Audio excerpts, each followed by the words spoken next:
கர்த்தருடைய நாமம் மகிமைப்படுவதாக. இந்த காலை வேளையில் வந்திருக்கிற யாவரையும் கர்த்தருடைய நாமத்தினாலே உங்களை ஆசீர்வதிக்கிறேன். இன்றைய தினம் நான் பேச இருக்கிற தலைப்பு, காத்திருப்பின் சாரம் மரித்தாலும் உண்மையாயிருங்கள். காத்திருப்பின் சாரம் மரித்தாலும் உண்மையாயிருங்கள். Even if you essential of waiting dies, remain faithfully. நம்மளை காத்திருக்கிற காரியம் மரித்தே போனாலும் கர்த்தருக்கு நம்ம எப்படி இருக்கணும்? உண்மையாக இருக்கணும். இந்த காலை வேளையில் வந்திருக்கிற எல்லாருக்குமே அநேக காரியங்கள் இருதயத்தில் ஓடும். நான் இப்படி இருக்கணும், நான் அப்படி இருக்கணும்னு சொல்லிட்டு அநேக கனவுகள், அநேக எண்ணங்கள் நம்ம வாழ்க்கையில் உண்டு. இப்படி ஒரு அற்புதம் என் வாழ்க்கையில் நடந்துடாதா, இப்படி ஒரு அதிசயம் என் பிள்ளைங்களோட வாழ்க்கையில் நடந்துடாதான்னு சொல்லிட்டு அநேக காரியங்களை நம்ம யோசித்து கொண்டு இருப்பதே உண்டு. ஆனால் ஒரு விஷயத்தை யோசிச்சு பாருங்கள், சில நேரம் நம்ம ஜெனியூனாக ஆண்டவர்கிட்ட என்ன பண்ணுவோம், காரியங்களை கேட்போம். ஆனால் அப்படிப்பட்ட காரியங்களும் சில நேரம் நம்ம வாழ்க்கையில் என்ன பண்ணாது, நடக்காது. இன்றைக்கி ரட்சிக்கப்பட்டு அமர்ந்திருக்கிற எல்லாருமே கர்த்தருடைய சமூகத்தில் காத்திருப்பது உண்டு. இன்றைக்கி சபையில் இருக்கிற ஒரு 200 பேர் இருந்தாலும் சரி, ஒரு 1000 பேர் இருந்தாலும் சரி, அவங்க எல்லாரோட வாழ்க்கையிலையும் காத்திருப்புன்ற ஒரு விஷயம் உண்டு. ஆனால் காத்திருப்பில் ஒரு விஷயத்தை நம்ம புரிந்து கொள்ள வேண்டும். Waiting and true waiting. உண்மையாய் காத்திருப்பதற்கும் வித்தியாசம் உண்டு. காத்திருப்பதில் என்ன நடக்கும்னா, சில நேரம் கர்த்தரை குறை சொல்லும். காத்திருப்போம், ஆண்டவருக்கென்று பொறுமையாக தான் இருப்போம், ஆனால் ஆண்டவருக்குள்ளே தான் இருப்போம். ஆனால் காலங்கள் செல்ல செல்ல நம்ம வாய்களில் என்ன உண்டாகும்னா, குறை உண்டாகும். அவர் என்ன எனக்கு செஞ்சார், அவர் எனக்கு என்ன பண்ணார், அவர் இருக்கிறாரா, அவர் நான் சொல்லுகிற ஜபத்தெல்லாம் கேட்கிறாரா, இல்லை நான் ஆராதிக்கிற ஆராதனையில் அவர் பிரியமாக இருக்கிறாரா, இப்படி அநேக காரியங்கள் சொல்வது உண்டு. ஆனால் உண்மையாய் காத்திருப்பது என்பதற்கான அர்த்தம் என்னன்னா, வாயை திறந்து கர்த்தரை குறை சொல்லாமல் வாழுகிற ஒரு வாழ்க்கை. ஏன்னா இன்னைக்கு அநேக கிறிஸ்துவர்களுடைய வாழ்க்கையில் மிக கடினமாக இருக்கிற காரியம் எதுனா, கர்த்தரை குறை சொல்லாமல். ஏன்னா இந்த காலகட்டம் எப்படி ஆயிடுச்சுன்னா, அநேக நேரம் நம்முடைய குறைகளை நாம் ஏற்றுக்கொள்வதே இல்லை. ஒன்று கணவர் மேலே தூக்கி குறைய போட்டுருவோம், இல்லை மனைவி மேலே குறைய தூக்கி போட்டுருவோம், இல்லை பிள்ளைகள் மேலே என்ன பண்ணுவோம். ஏன்னா நம்மளோட பிறப்பே அப்படி தான் இருக்குது. யாராச்சும் ஒருத்தரை குறை சொல்லுகிறது போல தான் இருக்குது. அதே போல் கடவுளையும் நம்ம விட்டு வைக்க முடியாமல் கடவுளையும் என்ன பண்ணிடுறோம், குறை சொல்லிடுறோம். இந்த காலை வேளையில் தேவனாகிய கர்த்தர் சொல்லுகிற ஒரு காரியம், உண்மையாய் என்ன பண்ணுங்க, காத்திருங்க. உண்மையாய் காத்திருக்கிற குடும்பம் கர்த்தருடைய கண்களில் கிருபை பெற்ற குடும்பமாக இருக்கும். லூக்காவின் புஸ்தகம் 1 அதிகாரம் 5-7.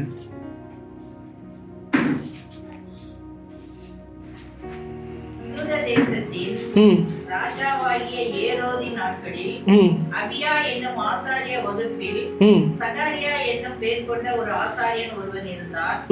அவன் மனைவி ஆரோனுடைய குமார்த்திகளில் ஒருத்தி, அவள் பேர் எலிசபெத்து. அவர்கள் இருவரும் கர்த்தரிட்ட சகல கற்பனைகளின் படியேயும் நியமங்களின் படியேயும் குற்றமற்றவர்களாய் நடந்து தேவனுக்கு முன்பாக நீதி உள்ளவர்களாய் இருந்தார்கள். எலிசபெத்து மலடியாய் இருந்தபடியினால் அவர்களுக்கு பிள்ளை இல்லாதிருந்தது. இருவரும் வயது சென்றவர்களாயும் இருந்தார்கள். அப்படி இருக்க அவன் தன் ஆசாரிய வகுப்பின் முறைமையின்படி தேவ சன்னிலே ஆசாரிய ஊழியம் செய்து வருகிற காலத்தில். போதுமா? இன்னைக்கு பாத்தீங்கன்னா இந்த சகரியா எலிசபெத் என்கிற இரு தம்பதியினர், கணவன் மனைவியாய் பார்த்தீங்கன்னா கர்த்தரை தேடுகிற, கர்த்தரை நேசிக்கிற பிள்ளைகள். இவங்க இருவரும் பார்த்தீங்கன்னா ஒரு ஆசாரிய குடும்பத்திலிருந்து வந்த ஒரு ஆணும் ஒரு ஆசாரியன், பெண்ணும் எங்கேருந்து வந்தாங்க, ஆசாரிய குடும்பத்திலேருந்து வந்தாங்க. ஆனால் ஒரு விஷயத்தை நீங்கள் இங்கே பார்க்கலாம், அவங்களுக்கு என்ன இல்லை, குழந்தை இல்லை. இந்த காலை வேளையில் இது பாஸ்டர், இது குழந்தைக்கான ஒரு சர்மனான்னு கேட்டால் இல்லை, இது தேவைக்கான ஒரு சர்மன். இன்னைக்கு நல்லா புரிஞ்சுக்கோங்க, தேவைகள் மத்தியில் தான் நம்ம கர்த்தரோடு வைத்திருக்கிற உறவில் விரிசல் விழுந்துருது. கர்த்தரை நம்ம தேடுகிற தேடல் என்ன பண்ணுறது, விரிசல் விழுந்துருது. ஆனால் இந்த இடத்துல நல்லா கவனிச்சு பாருங்கள், நமக்கு மேபி குழந்தை இருக்கலாம். இந்த காலை வேளையில் இருக்கிறவங்க எல்லாருக்குமே குழந்தை இருக்கலாம்.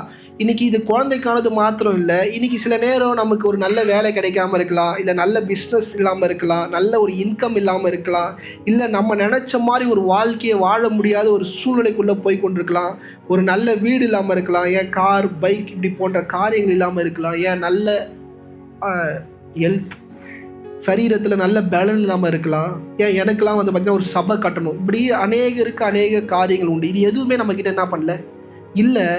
ஆனாலும் நம்ம கர்த்தருக்குள்ளே எப்படி இருக்கிறோன்றது தான் இந்த அதிகாரம் நமக்கு என்ன பண்ணுது, காண்பிக்குது.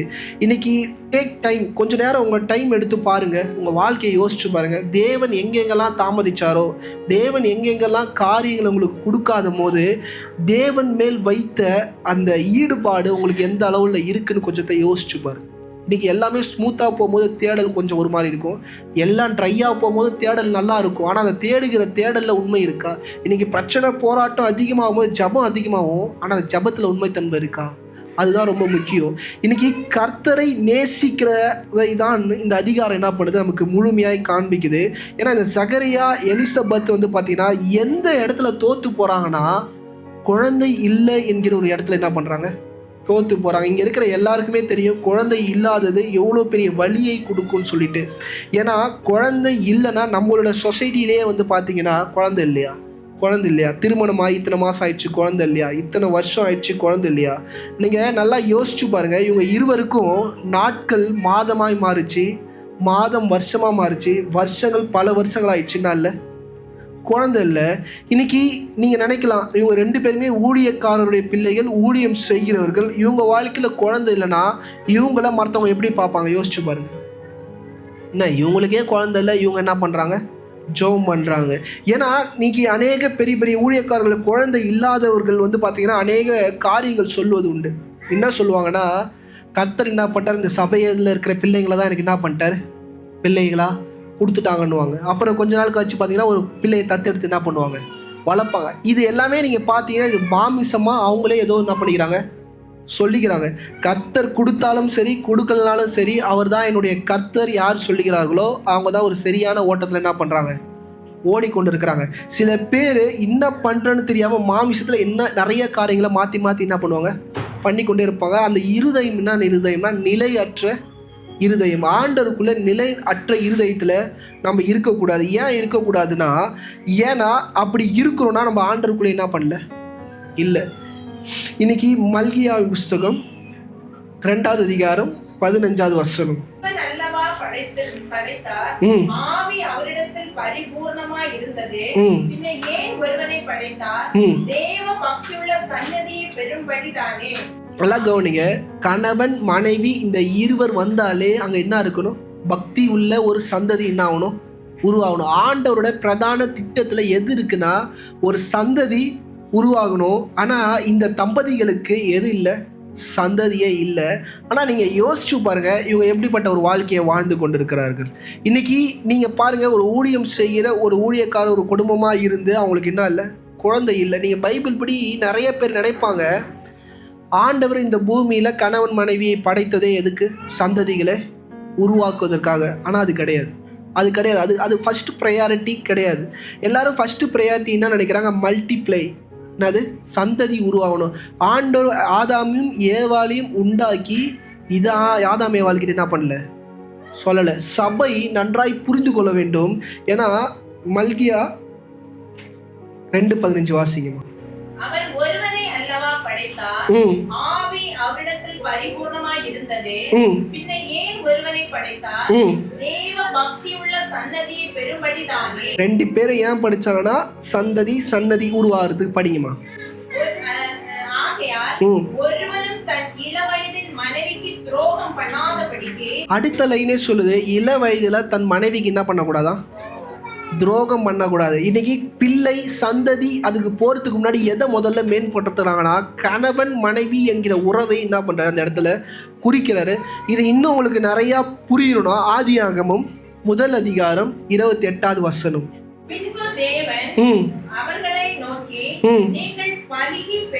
நல்லா கவனிங்க, பலுகி பெருகி. இதுக்கு அர்த்தம் என்ன, சபை நல்லா யோசிச்சு பாருங்க. பெருகினா அர்த்தம் தெரியும், நிறையா குட்டி போட்டு என்ன பண்ணணும், இந்த பூமியை நிரப்பணும். பலுகி, இன்னைக்கு பலுகினா என்ன அர்த்தம் பாஸ்டர்? இன்னைக்கு பலுகி என்பதை நீங்கள் புரிந்து கொள்ள வேண்டும். ஆங்கில பைபிளில் படிச்சிங்கன்னா பி ஃப்ரூட்ஃபுல் அண்ட் மல்டிப்ளை. அது முதலாவது என்னவா இருங்க, ஃப்ரூட்ஃபுல்லாக இருங்க. அப்புறமா என்ன பண்ணுங்க, மல்டிப்ளை பண்ணுங்க. சந்ததியை உருவாக்குறதுக்கு முன்பாக நீங்கள் என்னவா இருக்கணும், ஆண்டவருக்கு ஃப்ரூட்ஃபுல்லாக இருக்கணும். இந்த ஃப்ரூட்ஃபுல் என்கிற வேர்டுக்கு மீனிங்னா லாயல்ட்டி, ட்ரஸ்ட் அண்ட் ஒபீடியன்ஸ். இன்றைக்கி கணவன் மனைவி என்கிறவர்கள் கர்த்தருக்கு உண்மையாக இருக்கணும். அதுக்கப்புறம் தான் பிள்ளையே என்ன பண்ணணும், ஏற்றுக்கணும். இன்னைக்கு சபை இதை நன்றாய் உட்கொணித்து பார்த்தீங்கன்னா லூக்கா 1:6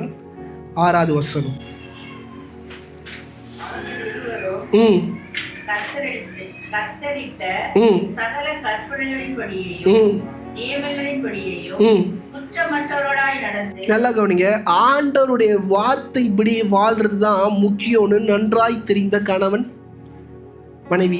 ஏன் இவ்வளோ பிரச்சனையிலையும் இவ்வளோ போராட்டத்துலேயும் குழந்தை இல்லை இது இல்லைன்னாலோ ஆண்டவர் விட்டு போகாமல், ஆண்டவரோட பிரச்சனை விட்டுட்டு போகாமல், ஆண்டவருக்கு உண்டான வேலைகள், சபைக்கு உண்டான வேலைகள், சபையில் அவங்க இருக்கிற உறவை விட்டு ஏன் போலனா, அந்த ஆசாரியனுக்கு தெரிஞ்சிருந்துச்சு ஆண்டவர் ஒரு மனுஷனை உருவாக்குனார்னா ஃபஸ்ட்டு ப்ரையாரிட்டி என்னது? கணவனும் மனைவியும் பிள்ளை பெற்று பூமியை நிரப்புவது ரெண்டாவது. ஆனால் முதல் விஷயம், கணவன் மனைவியாய் என் கடவுளுக்கு முன்பாக நான் என்னவா இருக்கணும்? உண்மையாக இருக்கணும். இன்னைக்கு சபை எதை மறந்து போச்சுன்னா இதை மறந்து போச்சு. சில நேரம் குழந்தை இல்லைன்னா நம்ம என்ன நினச்சிடுறோம்? ஆண்டவரோட பெரிதான திட்டமே என்ன பண்ணல அவங்க வாழ்க்கையில் இல்லை, அவங்க மேலே ஆண்டவருடைய ஆக்கினை இருக்குது, ஆண்டவருடைய கோபம் இருக்குது, ஆண்டவருடைய சாபம் என்ன பண்ணுது அவங்க மேலே இருக்குது நம்ம நினச்சிக்கிறோம். ஆனால் அதுக்கெல்லாம் முன்னாடி ஒரு விஷயத்தை புரிஞ்சுக்கோங்க. கணவன் மனைவியாக நம்ம என்ன பண்ணுறோம்? ஒழுங்கா இருக்கிறோமா? நம்ம 2 பேருமே ரட்சிக்கப்பட்டிருக்கிறோமா? நம்ம 2 பேருமே கடவுளை தேடுறோமா? நீங்கள் யோசிச்சு பாருங்கள். அவங்களுடைய வயதில் அவங்க எங்கே போனாலும் அவங்கள சுற்றி காதில் கேட்கப்பட்ட கேள்வி என்னவா இருக்குன்னா, குழந்தை இல்லையா, குழந்தை இல்லையா, குழந்தை இல்லையா. ஆனால் ஆண்டவர் அவங்கள குறித்து சொல்லும் போது என்ன சொல்கிறாங்க? என் கற்பனைகளின்படி உண்மையாய் நடக்கிற பிள்ளைங்கன்றார். வேற யாருக்கும் பைபிள் அப்படி சொல்லலை. ஆனால் இவங்க 2 தம்பதிகளுக்கும் சொல்கிறாரு, எனக்கு முன்னாடி உண்மையாக இருக்கிற பிள்ளைங்கப்பா இவங்க. இன்னைக்கு நம்ம அப்படிப்பட்டவர்களாக இருந்து கர்ப்பம் தரிக்கிற ஒவ்வொரு பிள்ளைகளும் எப்படி இருக்குன்னா, கர்த்தருக்கு என்று வாழுகிற பிள்ளைகளாக என்ன பண்ணும் இருக்கும். முதல் பாயிண்ட், நம்பிக்கையாய் காத்திருங்கள் புரியாத போதும். நம்பிக்கையாய் காத்திருங்கள் புரியாத போதும். இன்னைக்கு அநேக நேரம் சில காரியங்கள் நமக்கு புரியாது, நம்ம அறிவுக்கு எட்டாது. ஏன் கர்த்தர் இது எனக்கு தந்தாருன்றதை நம்மளால் என்ன பண்ண முடியாது, விபரிக்க முடியாது. ஆனால் கொடுத்தவருக்கு தெரியும் ஏன் கொடுத்தேன், எதுக்கு கொடுத்தேன். நம்மளோட நினைவுகளில் என்ன வேணாலும் வச்சு கர்த்தர்கிட்ட ஜெபம் பண்ணலாம். ஆனால் அவர் நினைவில் என்ன வச்சுருக்கிறாரோ அதை தான் நமக்கு என்ன பண்ணுவார், கொடுப்பார். ஏன்னா இன்னைக்கு அநேக நேரம் இந்த கிறிஸ்துவ வாழ்க்கையில் நம்மளுக்குள்ளே இருக்கிற போராட்டமே என்ன தெரியுமா? இதுதான். நான் நினச்சது என்ன பண்ணல, நடக்கலை. என்னுடைய செயல்பாடுகள் என்ன பண்ணல, நடக்கலைன்னு சொல்லிட்டு ஆண்டவர்கிட்ட என்ன பண்ணுறோம், கோச்சிக்கிறோம். ஆண்டவர்கிட்ட கோச்சிக்க எந்த தகுதியுமே நமக்கு கிடையாது. சில நேரம் சொல்லலாம், அவர் எனக்கு அப்பா, நான் என்ன பண்ணுவேன், கோச்சிப்பேன். இந்த பூமியில் இருக்கிற அப்பா கிட்ட போய் கோச்சிக்க சொல்லலாம், கோச்சிக்கவே மாட்டோம், ஏன்னா பயப்படுவோம். ஆனால் பரலோகத்தில் இருக்கிற தகப்பன்கிட்ட என்ன பண்ணுவோம், ஈஸியாக கோச்சிப்போம். நீதிமொழிகள் 3:5-6. நீதிமொழிகள் 3:5-6. Proverbs 3. நல்லா கவனிங்க, ஆண்டவருக்குள்ள போகிற அந்த வாழ்க்கை பயணத்தில் சுயபக்தியில் நம்ம என்னைக்குமே என்ன பண்ணக்கூடாது, சாயக்கூடாது. படிங்கம்மா. நல்லா கவனிங்க, கர்த்தரில் நம்ம என்ன பண்ணுமா, நம்பிக்கையாக இருக்கணும். அது நம்பிக்கைக்கான அர்த்தம் என்னன்னா, என் தகப்பன் எனக்கு செய்வதை சரியாக என்ன பண்ணுவார், செய்வார். நான் பிழை பண்ணிடலாம், என்னோட கேள்வியில் பிழை இருக்கலாம், என்னோட ஆசையில் பிழை இருக்கலாம், ஆனால் கர்த்தர் எனக்கு செய்யறதுல என்ன இருக்காது, பிழை இருக்காதுன்றதை புரிஞ்சுக்கணும். படிங்கம்மா.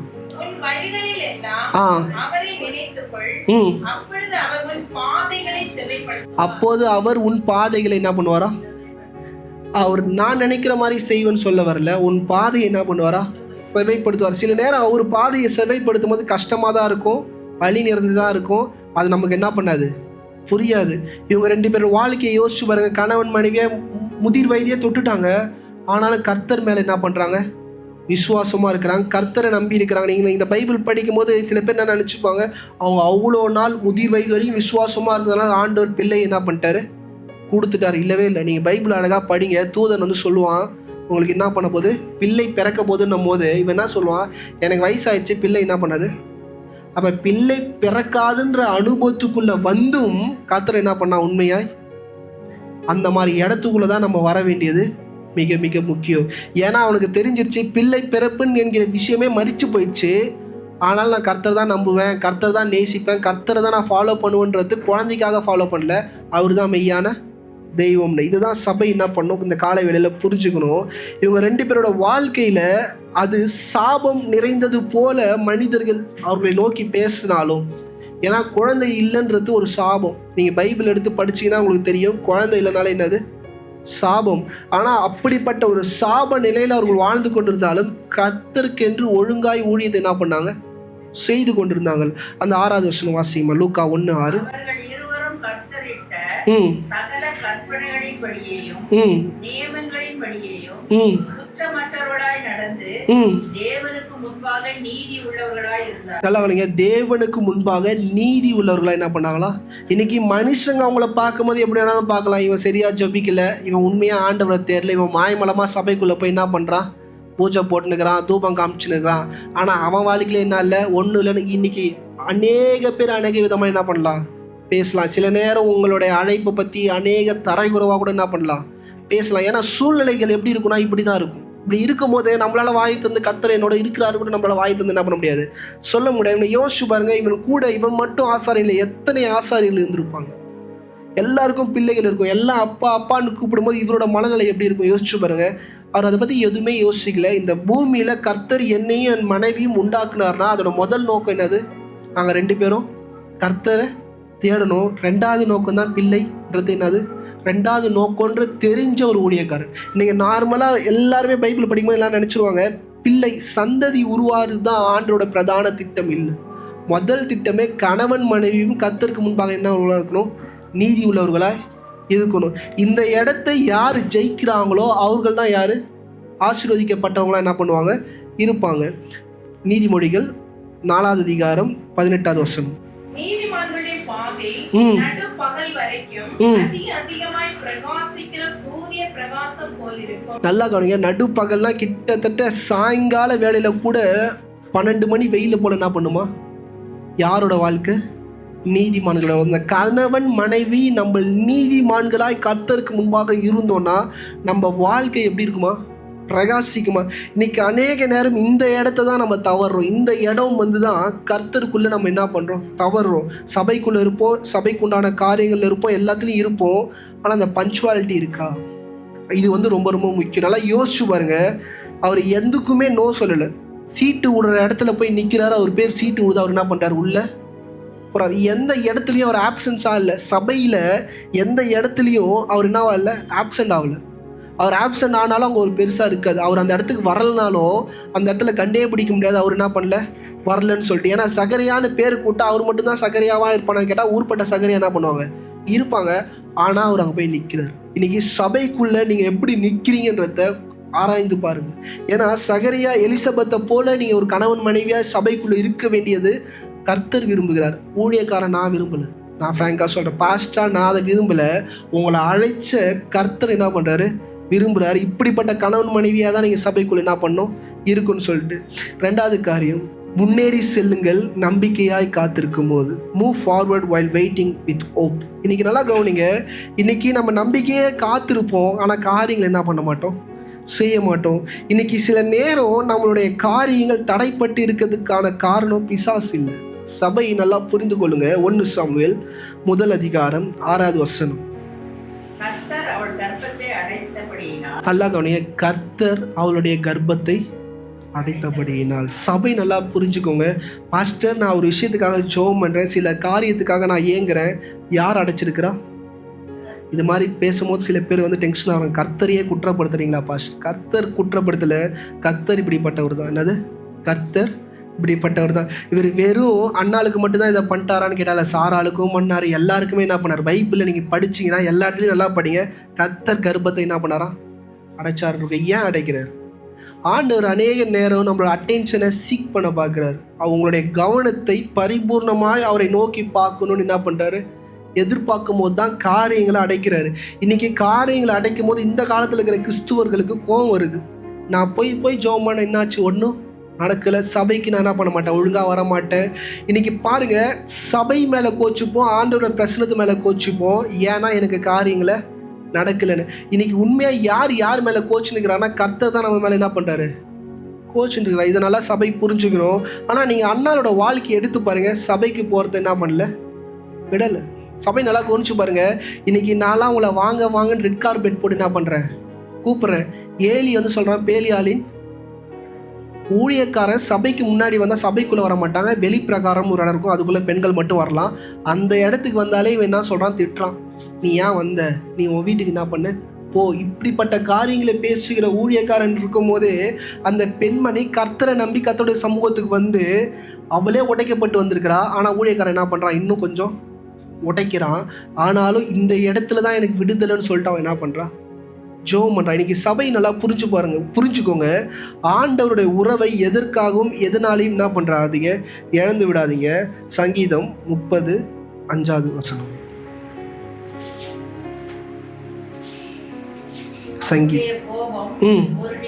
நல்லா கவனிங்க. அவர் ரட்சிக்கப்பட்ட பிள்ளைங்க மேலே அவர் கோவப்படுறது ஒரு நிமிஷம். ஆனால் அவர் ஒரு நிமிஷம் பட்ட கோவத்துக்கு நம்ம திருப்பி அவர்கிட்ட கோவப்படுறோம் பாருங்க, அது ரொம்ப நேரங்க.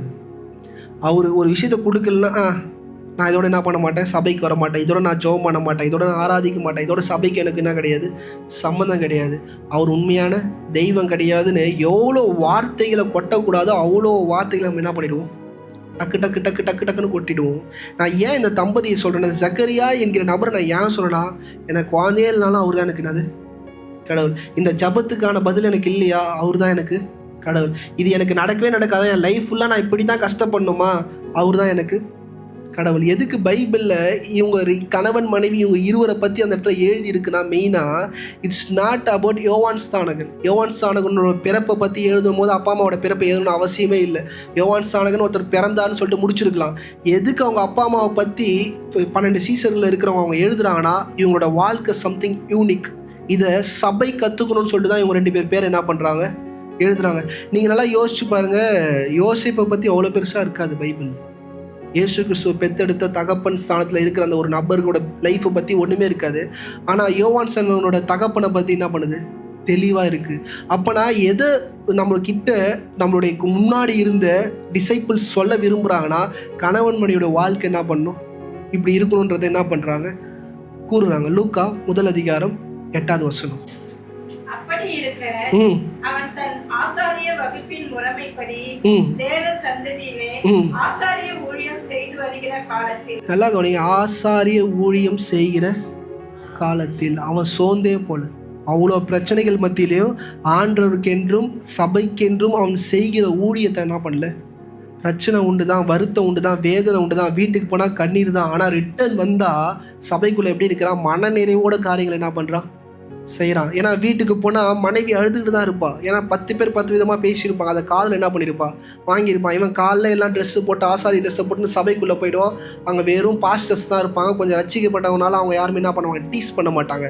ஆனால் இவன் பெண்ணாய் வீட்டில் இருக்கிறபடினால் அவன் எங்கே தண்ணி எடுக்க போனாலும் எங்கே போனாலும் என்ன நடக்கும், பிரச்சனை இருக்கும். ஏன் ஒரு வீட்டில் ஒரு சின்ன வேலை செய்யினாலும் வீட்டுக்காரர் இல்லைன்னா அவளால் என்ன பண்ண முடியாது, செய்ய முடியாது. ஒரு ஆண் துணை அவளுக்கு என்னது, புருஷனை விட்டு வேறு யாரும் கிடையாது. இப்படிப்பட்ட சூழ்நிலையில் கர்த்தரை நாம் தேட வேண்டியது மிக மிக முக்கியம். 3வது காரியம், சரியான கண்ணோட்டம் வேண்டும். ரட்சிக்கப்பட்டு சபையில் இருக்கிறோன்னா நம்மளுடைய கண்கள் சரியான கண்ணோட்டத்தில் என்ன பண்ணணும், பார்க்கணும். பிரச்சனைகள் மத்தியில், போராட்டங்கள் மத்தியில், வேதனைகள் மத்தியில் இப்படிப்பட்ட காரியங்களே நம்ம திருப்பி திருப்பி திருப்பி வீட்டுக்குள்ளே பேசிக்கிட்டே இருப்போம்னா அது நம்ம வீட்டுக்குள்ளே பெருகிக்கிட்டே இருக்கும்.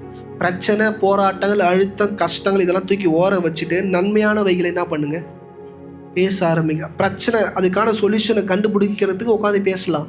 ஆனால் டெய்லி இதையே பேசிக்கிட்டே இருந்தால் இதுதான் நம்ம வாழ்க்கையில் என்ன ஆகணும், பெருகிட்டே இருக்கணும். ஏன்னா ஆபுக்குக் வந்து பார்த்தீங்கன்னா இஸ்ரவேலுக்குள்ளே இருக்கிற எல்லா பிரச்சனைகள், அந்த நெகட்டிவான காரியங்களை விட்டுட்டு ஆசீர்வாதமான காரியங்களை இஸ்ரவேலுக்குள்ளே என்ன பண்ணுறாரு, பேசுகிறாரு. ஏன்னா ஆபுக்குக் புஸ்தகம் 3வது அதிகாரம் 17-18 வரை. அத்திமரம் துளிர் விடாமல் போனாலும், திராட்சை செடிகள் பழம் உண்டாகாமல் போனாலும், ஒலிவ மரத்தின் பலனற்று போனாலும், வயல்கள் தானியத்தை விளையாமல் போனாலும், இடையில் ஆட்டு மந்தைகள் முதலற்று போனாலும், தொழுவத்திலே மாடு இல்லாமல் போனாலும், நான் கர்த்தருக்குள் மகிழ்ச்சியா இருப்பேன். நான் கர்த்தருக்குள் என்ன பண்ணுவேன், மகிழ்ச்சியாக இருப்பேன். இன்னைக்கு சபையில் இருக்கிற நாம் இப்படி தான் இருக்கணும். சகரியா என்கிற நபரும் இப்படி தான் இருக்கிறார். எனக்கு எதுவுமே இல்லைனாலும் நான் கர்த்தருக்குள்ள என்னவா இருப்பேன், மகிழ்ச்சியாக இருப்பேன். இன்னைக்கு இப்படிப்பட்ட அனுபவத்திற்குள்ளே நம்ம வாழ வேண்டியது மிக மிக அவசியம். என்ன பாஸ்டர் இதை நீங்கள் சொல்கிறீங்க, இதனால் முடியல, இது எனக்கு என்னவா இருக்குது, கஷ்டமாக இருக்குது நீங்கள் சொன்னீங்கன்னா, பிலிப்பியர் 4வது அதிகாரம் 4வது வசனம். கர்த்தருக்குள் எப்பொழுதும் சந்தோஷமாய் இருங்கள். சந்தோஷமாய் இருங்கள் என்று மறுபடியும் சொல்லுகிறேன். அப்போஸ்தலனாகிய ஒரு பவுல் சில விஷயங்கள்லாம் 2 முறை சொல்லுவார். அதில் ஒரு விஷயம் நான் மறுபடியும் சொல்கிறேன், என்னவாருங்க?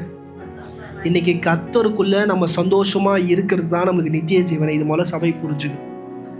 புலம்பிக்கிட்டே ஒரு வாழ்க்கை சபைக்குள்ளே வாழ்ந்துட்டோம், புலம்பிக்கிட்டே ஒரு ஜபம் பண்ணி முடிச்சிட்டோம், புலம்பிக்கிட்டே ஒரு ஆராதனையை பண்ணி முடிச்சிட்டோம்னா நமக்கு என்ன கிடையாது தெரியுமா? நித்திய ஜீவன் கிடையாது. ஏன்னா அப்போஸ்தலனாகிய பவுல் தெளிவாக சொல்கிறேன், நான் மறுபடியும் சொல்கிறேன், அந்த வார்த்தை எதுக்குன்னா கடுகு அளவு கூட உங்கள் வாயில் என்ன வரக்கூடாது, குறையோ இல்லை கஷ்டத்தையோ என்ன பண்ணக்கூடாது.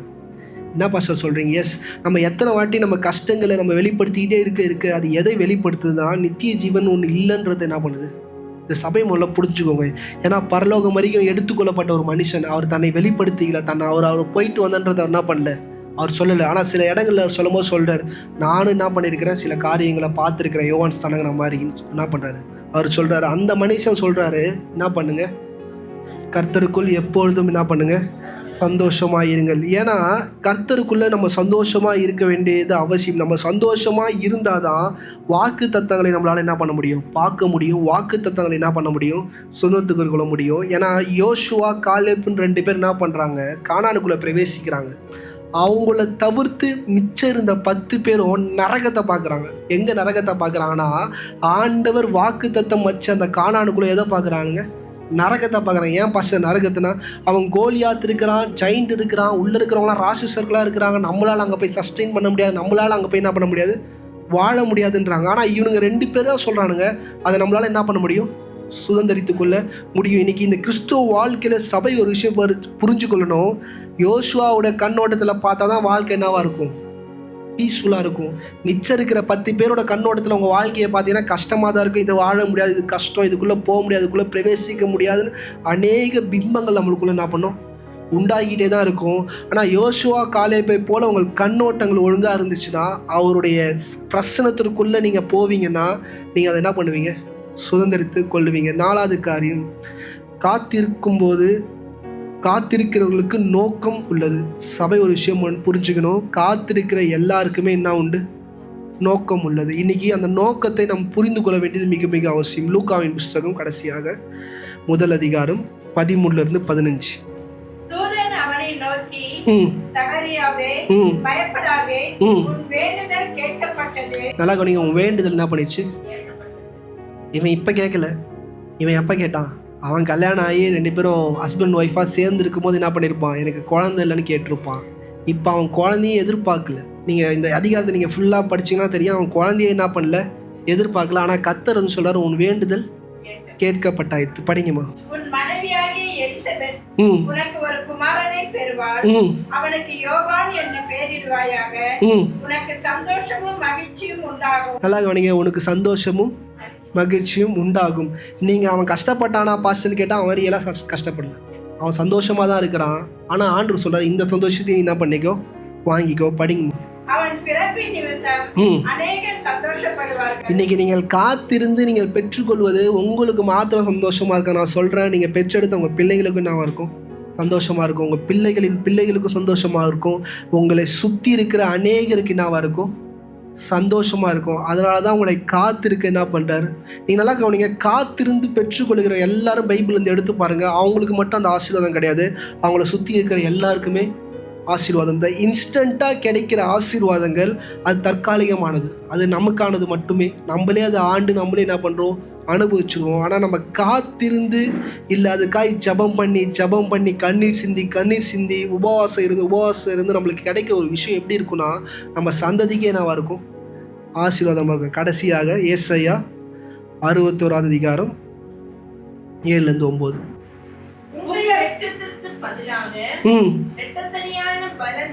நல்லா கவனிங்க, நம்ம வெட்கத்திற்கு பதிலாக ரெட்டத்தனையான பலன் வரும். ஆண்டவர் சொல்றாரு, நீ எந்த இடத்துலாம் வெட்கப்பட்டியோ, நீ அதை நோட் பண்ணியோ இல்லையோ, நான் என்ன பண்றேன், நோட் பண்ணி வச்சிருக்கேன். இந்த காலை வெளியில நீங்க எங்கெங்கெல்லாம் வெட்கப்பட்டீங்க, எங்கெங்கெல்லாம் அவமானப்பட்டீங்களோ, உங்களுக்கு ரெட்டத்தனையான என்ன உண்டு, பலன் உண்டு. ஆனால் அவங்க வாழ்க்கை யாழை போல இருக்கணும், சக்கரையா போல என்ன பண்ணணும், எலிசபெத்தை போல நம்ம வாழ்க்கை இருக்கணும். இதுதான் முக்கியம். சபை இதை புரிஞ்சுக்கணும். ரெட்டத்தனையான ஆசீர்வாதத்தை மாத்திரம் பார்ப்போம். அந்த ரெட்டத்தனையான ஆசீர்வாதம் யாருக்குன்னா, சக்கரையா போல ஒரு வாழ்க்கை நம்ம என்ன பண்ணணும், வாழணும். படிங்கம்மா. லட்சிக்கு பதிலாக தங்கள் பாவத்தில் சந்தோஷப்படுவார்கள். அதன் நிமித்தம் தங்கள் தேசத்தில் ரெட்டிப்பான சுதந்திரம் அடைவார்கள். நல்லா கவனிங்க, ரெட்டிப்பான சுதந்திரத்தை என்ன பண்ணுவாங்களாம்? பெறுவாங்களாம். நித்திய மகிழ்ச்சி அவர்களுக்கு உண்டாகும். நித்திய மகிழ்ச்சி அவர்களுக்கு உண்டாகும்னா நித்திய ஜீவன் அதான் அவங்களுக்கு உண்டு. படிக்கின்றது. கர்த்தராகிய நான் நியாயத்தை விரும்பி கொள்ளை பொருளினால் இடப்பட்ட தகன பலியை வெறுக்கிறேன். நான் அவர்கள் கிரியையை உண்மையாக்கி அவர்களோடு நித்திய உடன்படிக்கை பண்ணுவேன். அவர்கள் சந்ததியானது ஜாதிகளின் நடுவிலும் அவர்கள் சந்தானமானது ஜனங்களின் நடுவிலும் அறியப்பட்டிருக்கும். அவர்களை பார்க்கிற யாவரும் அவர்கள் கர்த்தரால் ஆசீர்வாதம் பெற்ற சந்ததி என்று அறிந்து கொள்வார்கள். நல்ல கர்த்தரால் ஆசீர்வதிக்கப்பட்ட சந்ததி என்று அறிந்து கொள்வார்கள். யாருன்னா கிரியை உள்ளவர்கள். பிரச்சனைகள் மத்தியில், போராட்டங்கள் மத்தியில் நீங்கள் செயல்பாடுகளின் கிரியைகள் இருக்கிற பாருங்க. நீங்கள் யுத்தத்தில் ஜெயிச்சு ஒரு காணிக்கை கொடுக்கறத காட்டிலும் நீங்கள் உங்களோட கிரியைகள், உங்களோட எமோஷன்ஸை கர்த்தர் பார்க்குறாங்க. உங்கள் செயல்பாடு எப்படி இருக்குது, சபைக்குள்ளே நீங்கள் எப்படி இருக்கிறீங்க. உங்களுக்கு அவர் என்ன சொல்கிறார்? ஆசீர்வாதம். படிங்கம்மா, திரும்பி படிமா. கடைசி அவரை பார்க்கிற யாவரும் அவர்கள் கர்த்தரால் ஆசீர்வாதம் பெற்ற சந்ததி என்று அறிந்துகொள்வார்கள். நல்லா கவனிங்க. இன்னைக்கு யோசேப்பு நிற்கும் போது முன்னாடி இருக்கிற பார்வோன் மன்னன் என்ன பண்றான்? இதை சொல்றான். இன்னைக்கு நீங்க பைபிள்ல இருந்து எடுத்து பாருங்க. இந்த மாதிரி தனிப்பட்ட கேரக்டர் நிறைய பேர் உண்டு. கர்த்தரால் ஆசீர்வதிக்கப்பட்டவர்கள் என்று என்ன பண்ணுவாங்க? மர்த்தர் சொல்லுவாங்க. இந்த காலை வேளையிலுக்கு வந்திருக்கிற நாமும், நான் உங்களுக்கு ஒரு காரியம் சொல்றேன். நீங்க மரித்து போன நிலையில காத்திருக்கிற சாரம் மரித்து போன இடத்துல இருந்தாலும் நீங்கள் உண்மையாக இருப்பீங்கன்னா கர்த்தர் என்ன பண்ணார்? உங்களை இப்படிப்பட்ட ஆசீர்வாதத்தை உங்கள் வாழ்க்கையில் என்ன பண்ணார்? உண்டு பண்ணார். இருக்கிற கண்களை மூடி